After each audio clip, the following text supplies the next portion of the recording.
നെയ്യാറ്റിൻകര ചെങ്കലിൽ വീടുകൾ കുത്തിത്തുറന്ന് മോഷണം നടത്തിയ സംഘത്തിലെ ഒരാൾ പാറശാല പോലീസിന്റെ പിടിയിലായി. മോഷണ പരമ്പരയിൽ ഭാഗമായ മറ്റ് പ്രതികൾക്ക് വേണ്ടിയുള്ള അന്വേഷണം ഊർജിതമാക്കിയിട്ടുണ്ട് പോലീസ്. പോക്സോ ഉൾപ്പെടെ 6 കേസുകളിൽ പ്രതിയാണ് പിടിയിലായ അനിൽകുമാർ.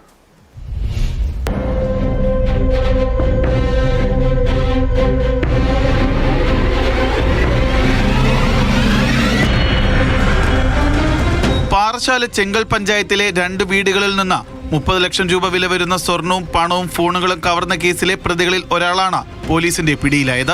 പള്ളിച്ചൽ ഭഗവതി നട സ്വദേശി അനിൽകുമാറിനെയാണ് പാറശാല പോലീസ് അറസ്റ്റ് ചെയ്തത്. ചെങ്കൽ സ്വദേശികളായ വിപിൻ കുമാറിന്റെയും അനിൽകുമാറിന്റെ വീടുകളിൽ ഇക്കഴിഞ്ഞ 3-നാണ് മോഷണം നടന്നത്. ഇരു വീടുകളും തമ്മിൽ 5 കിലോമീറ്റർ മാത്രമാണ് ദൂരം. സ്കൂട്ടറിലെത്തിയ പ്രതികൾ മുൻവശത്തെ വാതിലിന്റെ പൂട്ട് കുത്തിപ്പൊളിച്ച് അകത്ത് കയറിയാണ് മോഷണം നടത്തിയതെന്ന് പോലീസ് പറഞ്ഞു. വിപിൻ കുമാറിന് 18 ലക്ഷത്തിന്റെയും അനിൽകുമാറിന് 12 ലക്ഷത്തിന്റെയും നഷ്ടമാണ് സംഭവിച്ചത്.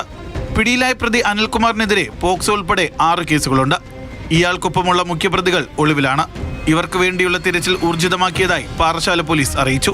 ചെങ്കലിൽ നടന്ന മോഷണത്തിന് ശേഷവും ഇവർ ജില്ലയ്ക്ക് അകത്തും പുറത്തുമായി ചില മോഷണ കേസുകൾ നടത്തിയതായി പോലീസ് സംശയിക്കുന്നു. മാറനല്ലൂരിൽ കഴിഞ്ഞ മാസങ്ങളിൽ നടന്ന മോഷണ കേസുകളിലും ഇവർക്ക് പങ്കുണ്ടോ എന്ന് പോലീസ് അന്വേഷിക്കുന്നുണ്ട്. നെയ്യാറ്റിൻകര കോടതിയിൽ ഹാജരാക്കിയ പ്രതിയെ റിമാൻഡ് ചെയ്തു.